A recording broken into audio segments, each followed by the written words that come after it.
yi ñu toll ci weer yi muy fukki fan yi nga xam ne moom mujj ci weer wi di fukki fan yu bari barke di fukki fan yu bari ngëneel ñu leen di dalal jàmm it fii ci dëkk bu sell bi di Touba di dëkkub Cheikhul Khadim radiyallahu anhu. boolem diine yi jiitu woon it diine lislaam la woon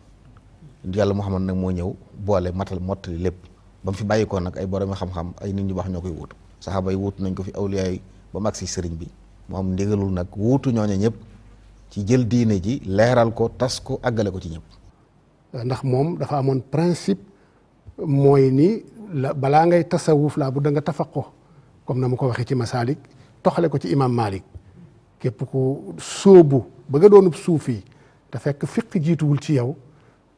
bu boobaa boo moytuwul da nga dugg ci ay ndëgg sërëx ak dérapage yoo xam ni kenn du la ca génnee te lu dul fiq rek la cee génneewaat. tazkiya boobu nag mooy defar nit sellal ko sellal bakkanam loolu nag sëriñ bi am na yoon wu mu ci daa jaar boo xam ne ku ma saa ñëw ci moom la jaar loolu nag